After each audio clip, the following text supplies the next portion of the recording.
La Vuelta.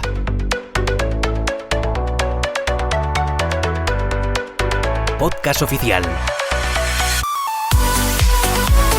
Hola amigos, ¿qué tal? Muy buenas, saludos de quien te habla, de Alberto Marcos. Bienvenidos todos y todas al podcast oficial de La Vuelta. Volvemos una semana más en este espacio reservado para todos vosotros, para los amantes de la Vuelta. Y lo hacemos pues como no podía ser de otra manera, echando un vistazo a la Vuelta Femenina. Hemos tenido una semana increíble de competición con esta primera edición de la Vuelta Femenina by Carrefour.es, con ese triunfo final de Annemiek van Vleuten, sobre todo con esa batalla preciosa final que vivimos en la subida a los lagos de Covadonga, y esa pelea tan bonita que hemos vivido con su compatriota, con Demi Vollering, que terminó siendo segunda en la clasificación general. Ha sido una Vuelta femenina de muchísimos quilates y por eso la queremos analizar a fondo, así que vamos a tener por aquí en esta ocasión con nosotros a algunos compañeros de la revista Volata que estuvieron presentes a lo largo de toda la carrera y nos van a contar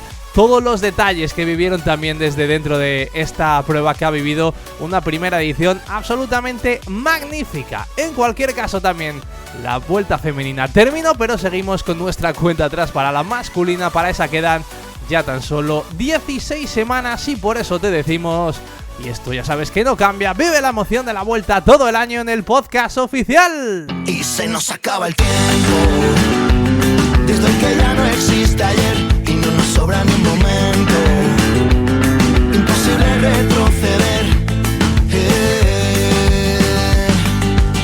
Cada vez que miro para arriba, este corazón sin salida. Bueno, pues hemos tenido la primera edición de la Vuelta Femenina by Carrefour.es. Ha sido la primera vez que la Vuelta tiene 7 días. Ha sido una semana, yo creo que muy bonita, de competición. Y como ha habido espectáculo, como ha dado mucho de sí, pues hemos dicho vamos a analizar lo que ha sido la Vuelta Femenina, y lo vamos a hacer con gente que ha estado siguiendo la carrera desde dentro, en el día a día, que, oye, nos gusta rodearnos de la gente que está por ahí en el salseo, ¿no? Que se suele decir. Tenemos, por ejemplo, a Álvaro Rubio de Volata. Hola Álvaro, ¿qué tal? ¿Cómo estás? Muy buenas. Hola, muy buenas. Pues nada, encantado de estar por aquí, de poder analizar esa primera Vuelta femenina. Álvaro, que has estado los primeros 4 días por ahí de la carrera, ¿no? En medio de la caravana. Exacto, bueno, estuve los 3 primeros días desde Alicante y luego enlacé con la etapa de los abanicos, que ha tenido más importancia quizá que alguna otra. Sí, sí. Bueno, y tenemos doble representación de Volata, y al final esto es una publicación, una revista que es de culto, podemos decir, además de culto ciclista, ¿verdad? Yo creo que es una referencia. Y tenemos a Olga Ábalos, que ha estado los últimos 3 días, ¿verdad, Olga? ¿Qué tal? Muy buenas. Efectivamente, hola, ¿qué tal? También encantada de estar por aquí. Bueno, ¿qué tal te lo has pasado tú en los últimos días de la Vuelta? ¿Bien? Bueno, hemos estado entretenidos. Ha estado bonito, bueno, ¿no? Ha estado bonito, sí, la verdad es que a nivel competitivo ha sido muy interesante y ha habido emoción hasta Sí, el último metro, por decirlo así. Y luego a nivel también logístico, estructural, también ha sido intenso por los traslados y también por la zona, ¿no? La zona montañosa del norte. Sí, de hecho, mira, de eso os quería preguntar, y empezamos si os parece a los dos. Al final es una semana de competición, pero es una semana donde, como dices tú, Olga, se ha recorrido la península casi de abajo arriba. Es lo que quería hacer la Vuelta, llegar a muchos sitios. No es fácil, obviamente, de recorrer la península de arriba abajo en una semana. Se ha conseguido, obviamente a costa de traslados, pero bueno, ¿cómo lo habéis visto vosotros? Al final yo creo que también es una buena señal, ¿no? Que la organización quiera estar en tantos sitios, ¿no? Sí, a ver, por un lado es lo que dices tú, o sea, tienes de esta forma tienes diferentes, obviamente, la Vuelta a España, igual que la Vuelta a España masculina, también tiene esa función de representación del territorio, ¿no? Claro. Por decirlo así. Y entonces sí que las primeras etapas pues teníamos la parte de costa, la parte de mar, con un tiempo, una meteorología muy determinada, Sí. y en la que también el viento puede jugar su Claro. papel.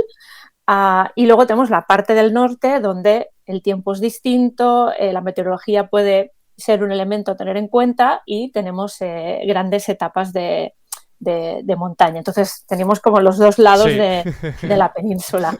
Pero eso implica muchos kilómetros, los kilómetros que no se ven, ¿no? Pero que Claro. también hay que recorrer. Y de hecho, creo Álvaro trabajó en un reportaje sobre ese tema y estuvo preguntando a las corredoras si eso realmente afectaba o no a su rendimiento. Sí. Sí, la verdad que fue curioso porque es cierto que, bueno, yo creo que lo primero que nos fijamos todos, ¿no? Lo primero que te salta a la vista cuando se presentó el recorrido fue los traslados. Sí. Es verdad que los traslados se acumulan muchos kilómetros entre la cuarta y la quinta etapa, que era ese gran salto que había entre la sierra de Guadarrama y pasar a la cordillera cantábrica, y es donde está la máxima acumulación de kilómetros, pero aún así es cierto que ha habido bastantes traslados en esta Vuelta a España y sí que, como dice Olga, pues trabajamos en un artículo preguntando a las ciclistas, preguntamos a Mavi, Anne Santesteban y Lourdes Ollarvide cómo afectaba esto en carrera. Y lo cierto es que, para mi sorpresa, bueno, pues Mavi García sí que quizá más pensando en su faceta como candidata a la clasificación general sí que le afectaba un poquito más el tema de los descansos, Sí. pero tanto Lourdes como Anne Santesteban le restaron importancia. Incluso Lourdes dijo que formaba parte de la estrategia de la carrera, ¿no? Que eso al final también es la estrategia invisible que Sí. titulamos nosotros, que eso también forma parte de cómo se va desarrollando la carrera, y fue muy interesante, sinceramente, y ver esas diferentes perspectivas. Y como decía Olga, ¿no? Al final ha sido una vuelta femenina de contrastes. Empezamos en la playa y acabamos entre la niebla. La niebla, tal cual. Sí, en cuestión de una semana es verdad que del sol tremendo y la playa a la niebla de ahí arriba de los lagos, es verdad. También es lo bonito, ¿no? Que en tan poco tiempo digas, pues mira, hay un poco de todo y oye, a la que se le dé mejor el calor ha tenido su calor, y a la que se le dé mejor un poquito el mal tiempo, pues ha tenido un poquito de peor tiempo, ¿no? A nivel deportivo, me hacéis un balance, una valoración, no sé, un global, porque ha habido pocas sorpresas, pero yo creo que al final las favoritas han cumplido con lo que se esperaba, ¿no?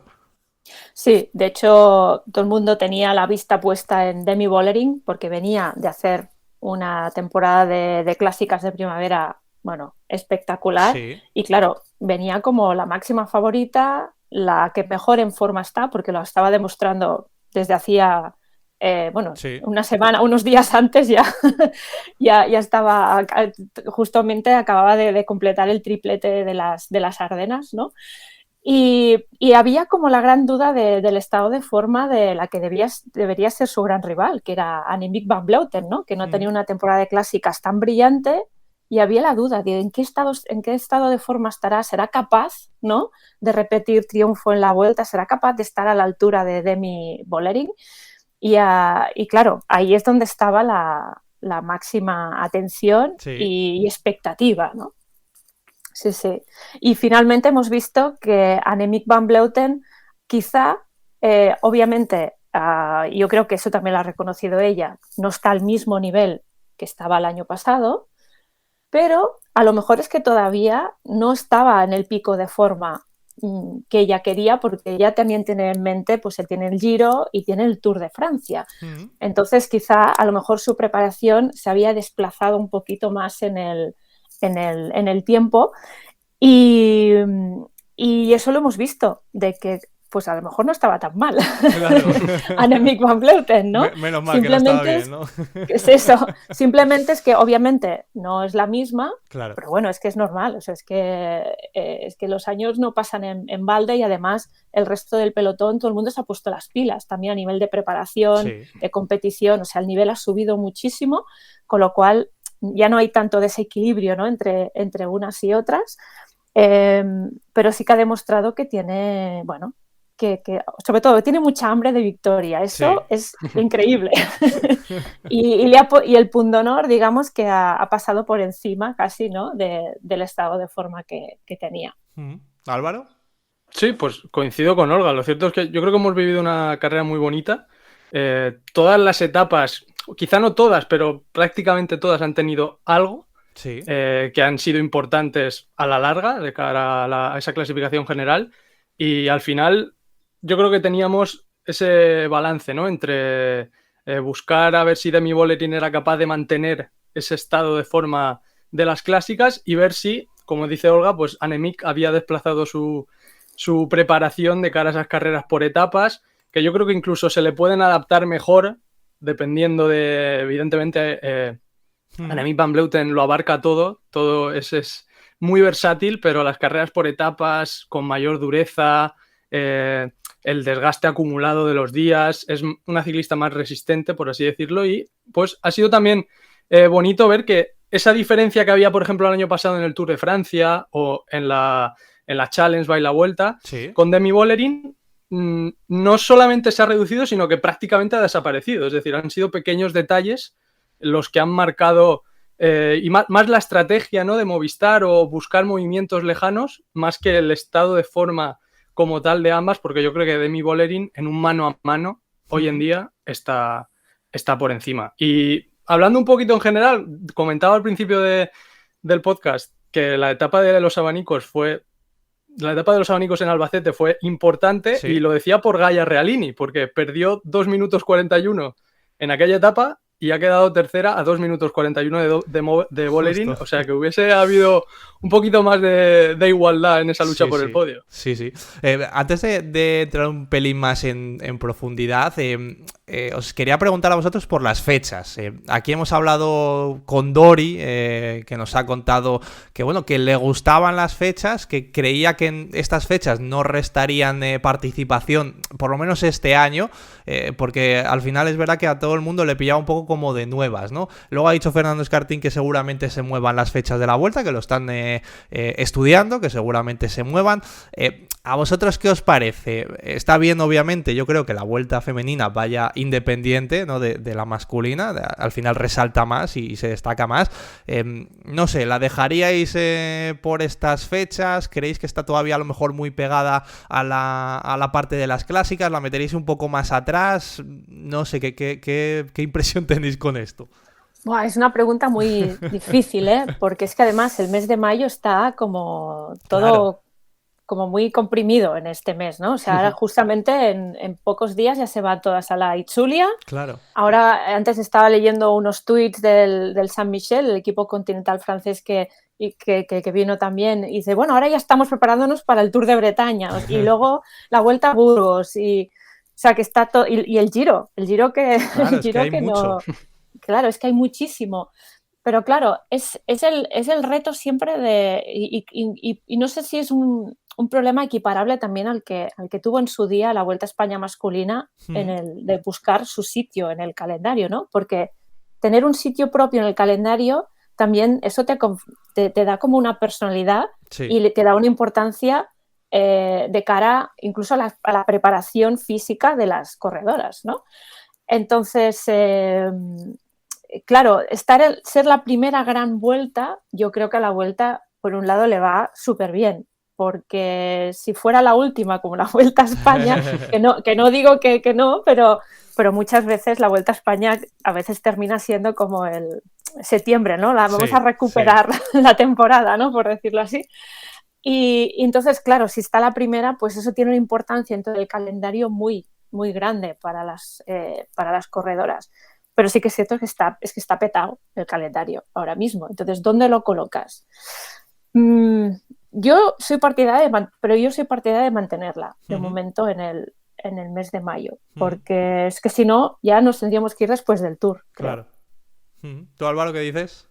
Sí, yo coincido, sinceramente. Pienso que ha sido importante ver que ha sido justo después de una semana de las clásicas, porque no le ha restado participación. De hecho, han estado absolutamente todas, porque simplemente, bueno, es cierto que es cambiar completamente el escenario, ¿no?, de carreras de un día a una gran vuelta, pero al final el estado de forma es alargarlo una semana o a lo sumo 2, por tanto yo creo que a las ciclistas eso les ha venido bien, por eso hemos visto también un buen espectáculo. Lo único que sí que me sorprende es eso, es que ahora en el mes de mayo comienzan todas las carreras por etapas del calendario femenino, pero la primera en este calendario ha sido la Vuelta a España, que es como, ostras, en el calendario masculino vamos como poco a poco. Claro. Volta a Cataluña, Itzulia, después ya llega el Giro, pero aquí es como que primero tenemos la gran vuelta y después empezamos a ver esas carreras que sirven incluso de preparación, ¿no? De cara a estos grandes objetivos.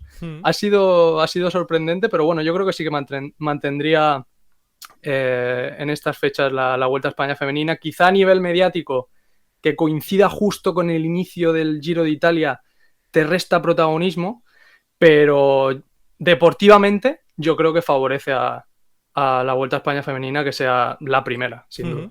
Bueno, deportivamente, yo creo que todas las etapas han tenido su aquel, porque hemos tenido la emoción de la crono por equipos, que se decidió por un suspiro.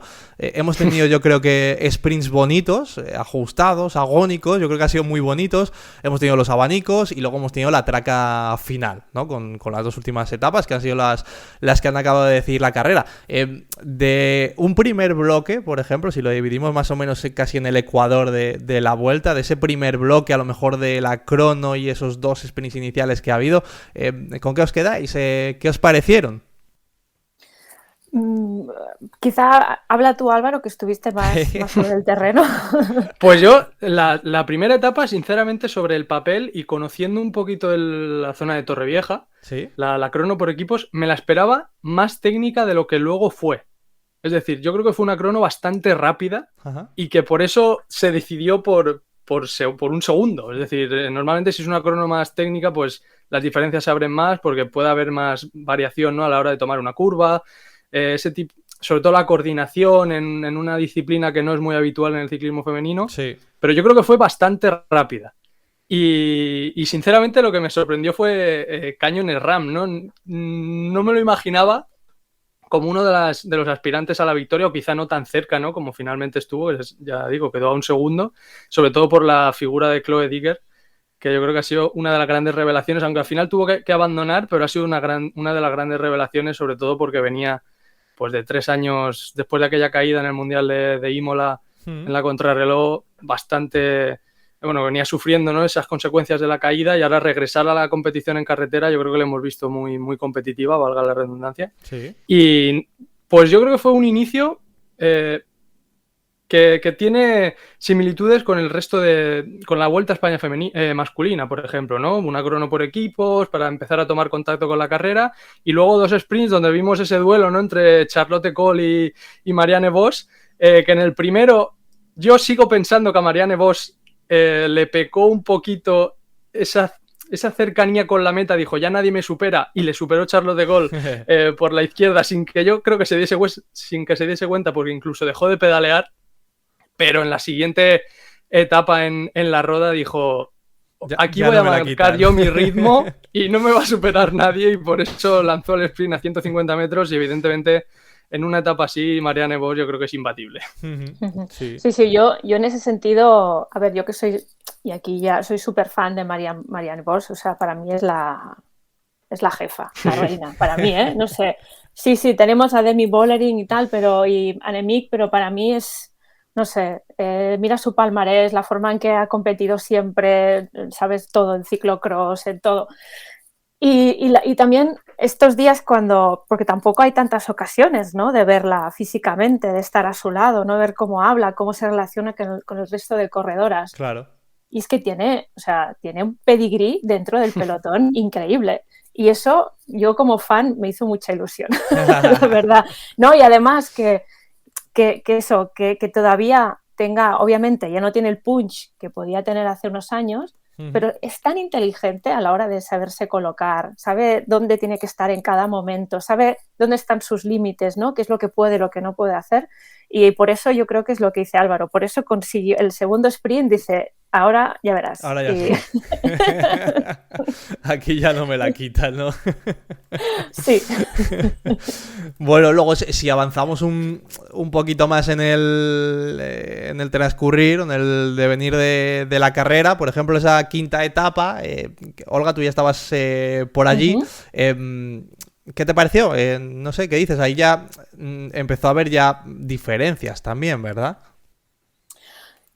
Sí, espera, estaba recuperando el perfil porque hace 2 días, pero ¿sabes? Sí, Como pero cuando tienes un... se te van las... Yo te entiendo perfectamente. Se te van las cosas como si fueran hace 2 años. ¿A que sí? Sí. Te entiendo. No, es increíble, ¿eh? Y hace nada, 4 días que estábamos por allí. Sí, el día de Sí, Peñas Llanas. el día de Peñas Llanas, sí. No, pues yo creo que ahí es donde, digamos, empezó a modificarse, ¿no? La carrera, a que otro tipo de corredoras empezaran a asomar Mm, la cabeza. Y yo creo que es este tipo de etapas que parece que no vaya a pasar nada, sí. pero zasca, puede ser tipo emboscada o por un despiste, digamos que pueden causar diferencias, ¿no? Sí. Que bueno, que es lo que, Es lo que pasó. que es lo que pasa. Pues en esta etapa ya fue digamos que Demi Vollering ya fue cuando asomó la cabeza y empezó Sí. a poner sobre la mesa su candidatura más firme, Ajá. ¿no? de esta vuelta. Ujú. Luego, os quiero preguntar por la polémica. De que si nos hemos aprovechado cuando ha parado para orinar, que si no, que ya estaba todo previsto. ¿Cómo lo habéis visto? ¿Cómo lo interpretáis? Si habéis podido hablar con alguien, os han contado más allá de lo que hemos podido leer y demás. No sé qué sensación os dejó toda la polémica que al final no deja de haber marcado la vuelta, porque ha marcado la vuelta, obviamente. No sé qué decís. A ver, digamos que fue el tema de los abanicos y que si Movistar provocó los abanicos de una forma antideportiva en el momento que Demi Vollering estaba cortada, bueno, porque se había descolgado porque tenía que hacer Sí. que luego he descubierto que en inglés se llama P-stop, que es P-stop. como P-stop. Pues para hacer un P-stop, pues digamos que la única versión oficial que teníamos del tema, porque además como no se vio por televisión, Claro. todo el mundo hablaba de cosas que había visto. Yo recuerdo que estaba en la sala de prensa y los únicos que lo habían visto habían sido los fotógrafos que estaban por allí, ¿no? Y claro, teníamos todo lo que había pasado de oídas y luego los únicos que oficialmente relataron lo que había pasado fue Movistar, Claro. que en ningún momento no tuvo ningún reparo en hacer tweets, contestar preguntas y ellos explicaron su versión. Incluso Annemiek van Vleuten, cuando le preguntaron en Meta, pues bueno, dejó ir ahí unas cuantas mini puñaladas, ¿no? Diciendo, es que si se han meado donde no tenían que mear, pues también es culpa suya, ¿no? Haber entrenado mejor, ¿no? O una cosa así, dijo. Claro, entonces, digamos que todo el mundo iba loco por saber la versión del otro lado. Pero, digamos que la única versión que había, que eso lo consiguió Dani Miranda de Las, fue una reacción en caliente de un director deportivo, creo, ¿no? Sí. Pero no había como una declaración más oficial, ¿no? Y entonces incluso llegué a hablar con unos periodistas holandeses que estaban por allí y les pregunté, ¿de vosotros habéis conseguido algún tipo de declaración? Dice, no. Dice, ni a nosotros han querido hablar. O sea que yo creo que todavía están como procesando. Es verdad que luego, un rato después, sí que publicaron una nota extensa en su web con declaraciones tanto de la directora como de la implicada, ¿verdad? Como de Vollering. Sí. Sí que se les notaba molestos, obviamente. Sí que decían que no les había gustado. Pero yo conseguí hablar con Ana van der Breggen en Lagos de Covadonga y le pregunté sobre el tema, obviamente. Y sí que me reconoció que no habían elegido el mejor sitio para parar. Sí. Y eso me lo reconoció. Pero que eso no quita que el movimiento de Movistar sea antideportivo. Yo no sé, está mi en opinión el filo, está todo ahí, que es muy difícil ponerse de un lado u otro. Yo creo que fue una mezcla de las dos cosas. Pero me decanto más por considerar que Movistar aprovechó un error del rival Ajá. que no un acto antideportivo. Ujú. Yo estoy más por ahí. Sí. Álvaro, ¿cómo lo viste? ¿Qué te pareció? Pues, hombre, yo después de lo que ha comentado Olga, ella que estuvo in situ y que consiguió las declaraciones, yo desde mi postura poco más puedo añadir, sinceramente. Pero bueno, sí que puedo dar mi opinión y Mm. coincido que es cierto que bueno, fue un movimiento quizá un poco antideportivo, ¿no? Por el momento en el que se produce, pero las grandes vueltas y las carreras por etapas a veces se deciden por estas circunstancias, ¿no? Si todo el mundo sabía que esa zona era propicia para que se produjesen cortes o que haya abanicos, Sí. bueno, pues evidentemente yo no soy el director del SD Wars y no soy nadie implicado en temas deportivos, por tanto no soy yo quien para decir dónde se debe parar o no, pero quizá no era el momento oportuno, ¿no? Siempre se puede parar pues cuando la etapa ya se ha estabilizado, antes, por tanto, bueno, pues Movistar aprovechó, como dice Olga, ese pequeño error a la hora de gestionar dónde hacer el pit stop. Claro, no, y además otras corredoras decían que qué necesidad tienes, ¿no? De hacer un pit stop en una etapa que tampoco era excesivamente larga, ¿no? Entonces, quizá ahí hubo algo de mala gestión o mala estrategia interna y de hecho, cuando ahora estaba recordando, cuando hablé con estos periodistas holandeses, ellos sí que habían conseguido declaraciones del Jumbo-Visma dando su opinión de lo que había pasado, ¿no? Porque, claro, Jumbo-Visma también estuvo ahí tirando con Movistar, ¿no? Y la visión de Jumbo-Visma es que SD Works también, o sea, se equivocó. por decirlo claramente, meó en el sitio erróneo. Además, es verdad que la parada fue muy pronto, digamos. O sea, se habían corrido unos 35 kilómetros de etapa, que no llevaban 80 kilómetros. Pero bueno, es verdad que al final eso marcó la carrera y marcó lo que pasó al día siguiente en Los Lagos, que era esa traca final que yo creo que estábamos esperando absolutamente todos, de ver cómo reaccionaban las corredoras ante una subida tan dura como es la de Los Lagos, ¿verdad? ¿Qué os pareció? Porque la subida fue muy bonita, ¿eh? Fue fantástica. Y además, cuando lo vives in situ, bueno, se te ponen los pelos de punta. Sobre todo, claro, llegó un momento en que empezó a bajar la niebla y no se veía nada. Y además, cuando subíamos en coche, estaba lleno de vacas. Porque las vacas, bueno, en su hábitat natural, van por ahí. Entonces, había vacas en medio de la carretera. Y yo iba pensando, hostia, las vacas, ¿no? Verás tú, ¿eh? Las vacas. Y luego sí que vimos algunas fotos de corredoras pasando al lado de vacas y la vaca que se le veía, ¿sabes? Como una sombra entre la nieve y la corredora al lado. Digo, madre mía, a lo mejor ni la ha visto la vaca, ¿no? Pero bueno. A ver, claro, fue una etapa que respondió incluso al mito, ¿no? de Lagos de Covadonga, ¿no? Y cuando luego hablé con Javier Guillén, ¿no? Para que me hiciera la valoración de la carrera, bueno, estaba que estaba levitando, ¿no? de la felicidad de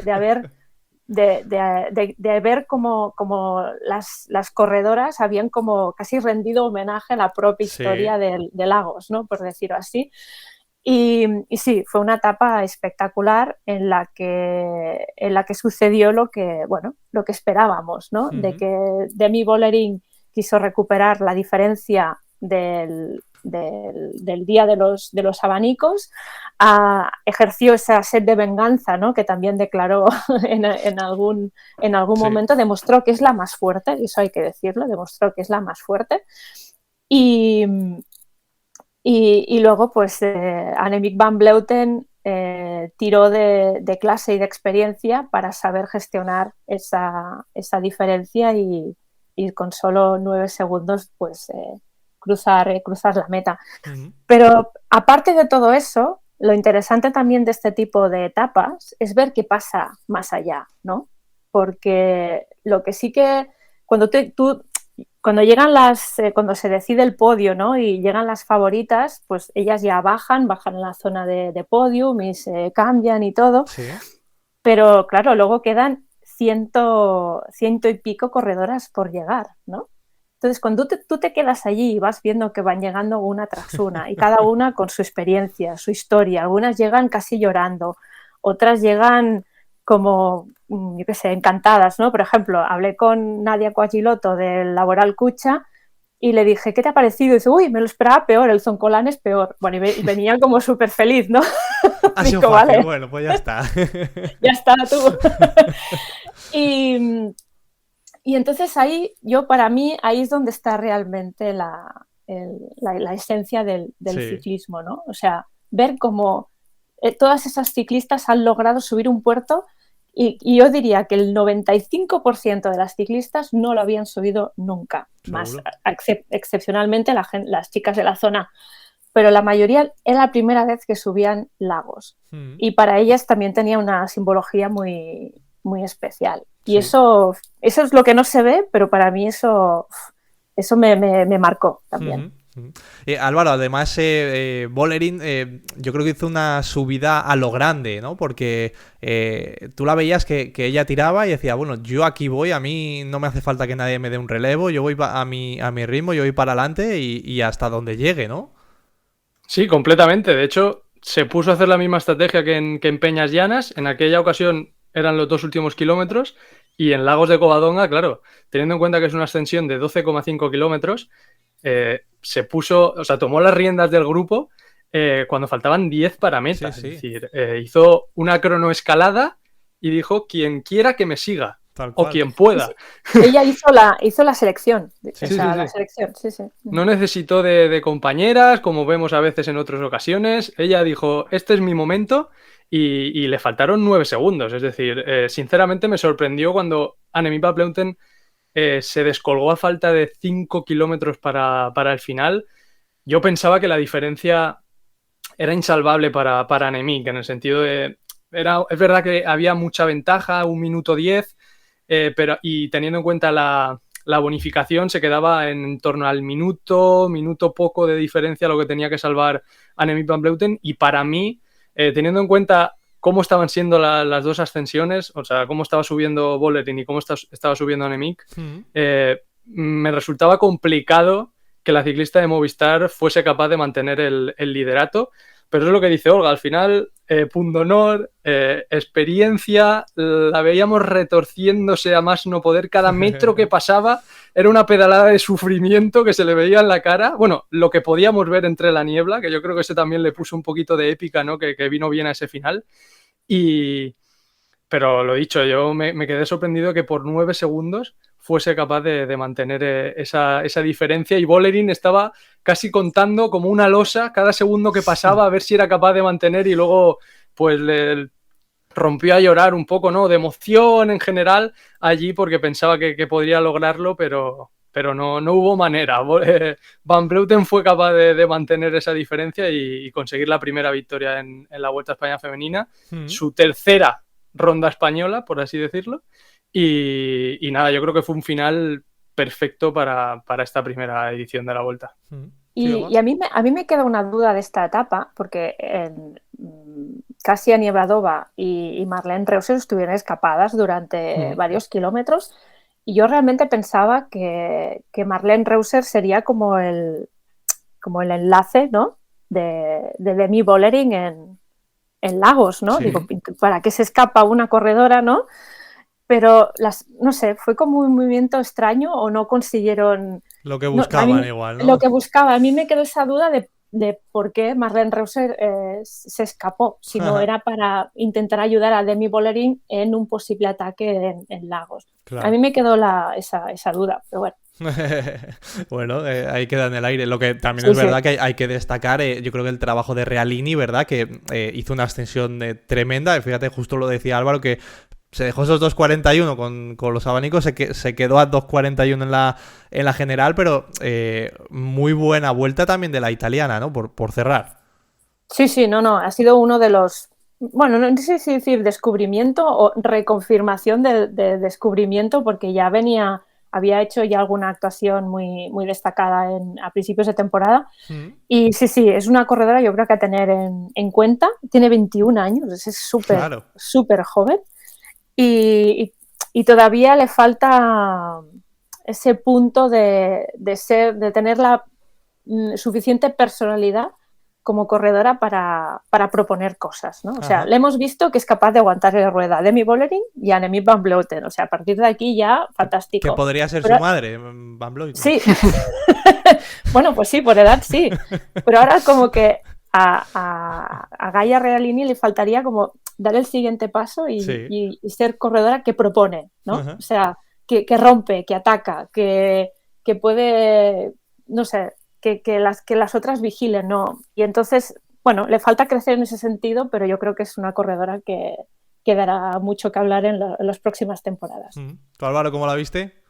Pues sinceramente la vi muy, muy, muy bien. Es cierto que en el UAE Tour ya le vimos que con Elisa Longoborghini pues es una escaladora buenísima, y precisamente quería comentar eso, ¿no? Que yo creo que es un perfil que en el ciclismo femenino no se ha visto hasta ahora, un perfil tan marcado de una ciclista que sea escaladora con opciones a triunfos importantes. Es decir, escaladoras hay en el ciclismo femenino, pero yo creo que en la última década y en esta evolución, este boom que ha tenido, yo creo que han marcado un poquito y han conseguido las victorias, pues ciclistas como Ada van den Breggen, Annemiek van Vleuten, Marianne Vos, son ciclistas muy versátiles que abarcan todo tipo de recorridos, de disciplinas. Y yo creo que Gaia Realini, que la hayamos visto ya con 21 años, como dice Olga, tan joven, siendo una escaladora pura, porque además yo creo que pesa menos de 50 kilos, es decir... Es que es muy pequeñita, ¿eh? Sí, o sea, muy pequeñita. Sí, encima es muy, muy pequeñita. Muy pequeña, sí. Entonces, claro, es pues bonito, ¿no? También ver que ese tipo de corredoras, que son más escaladoras como tal, también tienen opciones y están comenzando a asomar, sobre todo para esa zona media, ¿no? Y que se equilibren un poquito las fuerzas entre las grandes ganadoras y esa zona media del pelotón, que también puede empezar a conseguir victorias, y yo creo que eso es lo que va a hacer que todavía más deportivamente el ciclismo femenino aumente en competitividad. Esto me viene a la cabeza una conversación que tuve hace muchos años con Giorgia Bronzini, que es ahora directora deportiva del LIB, porque ella era sprinter, ¿no? Era perfil sprinter, pero se quejaba de que en el ciclismo femenino no había suficiente variedad de carreras, de perfiles, de etapas como para que una sprinter pudiera hacer realmente de sprinter, ¿no? O que una sprinter pudiera tener incluso el treno, ¿no? El tren de sprinter, ¿no? Porque si eres sprinter vas un poco, hasta hace poco ibas sola y te buscabas la vida, ¿no? Y ahora como hemos llegado a este punto en el que podemos tener sprinters, rodadoras, escaladoras, contrarrelojistas, y esto yo creo que es indicador de hacia dónde va el ciclismo femenino. Por cerrar, os voy a pedir pues que le pongáis una nota a esta vuelta femenina del 1 al 10, con una pequeña valoración. ¡Wow! Esto no estaba previsto, claro, Alberto. Además, encima que vosotros habéis estado en carrera, pues con más motivo todavía. Sí, yo le pondría un 7,5. Bueno, vale. Y te explico por qué. Venga, una pequeña valoración, venga. Le podría poner un 10 porque realmente a nivel organizativo, competitivo, de ambiente, de espíritu ha sido fantástico. Sí. Pero creo que hay que rebajarle un poquito la nota porque todavía hay mucho trabajo por hacer, ¿no? Es decir, digamos que estamos en un momento, el otro día hacía el cálculo, que es que el 43% del pelotón eran de equipos continentales. Claro. Y entonces, ese 43%, que es casi la mitad, digamos que está en una situación de desventaja con el resto de corredoras. Hay todavía mucha diferencia de todo, de recursos, de estructura, de todo con los equipos World Tour y los continentales. Pero de alguna forma yo creo que son los continentales los que son estas chicas las que realmente están sosteniendo el ciclismo, porque son ellas las que de alguna forma van a ser las que, si todo va bien y pueden tener los recursos, sean el pelotón del futuro, ¿no? Porque hay chicas muy, muy, muy jóvenes. Y por eso que todavía queda mucho trabajo en ese sentido. Y también el 7,5 es porque creo que todavía la Vuelta tiene otro trabajo de intentar rellenar el espacio que hay entre varias generaciones de ciclistas, ¿no? O sea, digamos que hemos visto, por ejemplo, pudimos ver a Ruano, que estaba de embajador de la Vuelta, y Joana Somarriba, que estuvo de invitada en una de las etapas, pero falta como que hay muchas chicas jóvenes que no saben ni quién es Dori ni quién es Joana, ¿no? Hay un hueco ahí, ¿no? Hay un hueco, y creo que las pioneras, las que no tuvieran visibilidad, creo que la Vuelta debería ayudar también a darle esa visibilidad y rellenar ese hueco. Mira, precisamente cuando hemos hablado con Dori aquí, nos ha comentado una de las cosas que tú has dicho, que es la diferencia que hay entre todavía las que son profesionales y esos equipos continentales que todavía hay muchas estructuras que, pues para empezar, no están profesionalizadas del todo, no tienen la misma preparación ni de lejos, y que, bueno, pues se notan mucho esas diferencias. Álvaro, ¿tú qué nota le das a esto? Pues mira, antes de ponerle la nota, voy a comentar el tema de esos desequilibrios, porque era simplemente con darte una vuelta por el parque de autobuses, bueno, autobuses o caravanas, que es donde voy, se veía la diferencia palpable. Es decir, estaba, por ejemplo, Leaf Racing o el Jayco Alula, por poner dos ejemplos, con esos autobuses, esa infraestructura tan grande que tienen esos equipos World Tour, y después pues te ibas al equipo Farto, al Masi Tactic, al Sopela, y había 4 sillas, el soñer que hacía de todo, conducía, hacía masajes, daba bidones, un poquito de multiusos, ¿no? Claro. Y se veían esas grandes diferencias entre los equipos. Pero bueno, yo le voy a poner un notable alto, un 8. Creo que es una carrera que como primera experiencia con la infraestructura, la logística y toda la organización de la Vuelta a España ha sido un éxito. Es decir, siempre hay detalles, ¿no?, que hay que pulir, y eso se va a ir viendo conforme vayan pasando los años, pero bueno, siempre hay ese primer paso, es el importante, y es el que se ha dado, y por tanto yo le voy a poner un 8 y estoy contento, ¿no?, de esa organización. También, por mi parte personal, era mi primera experiencia siguiendo una carrera por etapas, y la organización, sinceramente, ha sido perfecta, y yo creo que a la altura de una gran vuelta, y por eso le pongo esa nota. Bueno, pues ahí está, esos dos notables, yo creo, por parte de los dos, ¿verdad? Al final es verdad lo que decís, también no deja de ser la primera vez que la Vuelta Femenina tiene una semana de competición, entonces esto es como todo, aquí hay que ir poquito a poquito puliendo los detalles, y oye, nadie nace aprendido del todo, entonces también es verdad que se ha dado grandes pasos con los premios económicos, etcétera, etcétera, entonces, pues oye, poquito a poquito, pero yo creo que a nivel de espectáculo, pues nos lo hemos pasado bien, hemos disfrutado, hemos tenido pues la victoria de una corredora impresionante, ¿verdad? Hemos tenido esa subida a los lagos, que yo creo que ha sido muy bonita, y ha sido una semana intensa de competición, y pues la hemos analizado aquí con Olga y con Álvaro, los compañeros de Volata, a los que, oye, os agradecemos enormemente que habéis estado estos 40 y pico minutos que llevamos ya por aquí charlando de la Vuelta Femenina, o sea que se nos ha ido un poco largo, pero si os lo ¡qué rollo! Si os lo habéis pasado bien, yo creo que todos a gusto, ¿no? No, sí, ha sido genial, y no sé, estamos, bueno, creo que puedo hablar también por Laura, estábamos muy, muy felices también. Para nosotros es como cerrar el círculo, ¿no? De también tener la oportunidad, ¿no?, de cubrir esta carrera, y también terminar comentándola con vosotros. Para nosotros, a nivel de Volata, también ha sido súper importante. Sí, fenomenal. Pues, oye, chicos, primero, enhorabuena por el trabajo, y segundo, miles de gracias por pasaros por aquí a los dos, ¿vale? Muy bien, muchas gracias, Alberto. Muchas gracias, Alberto, un placer.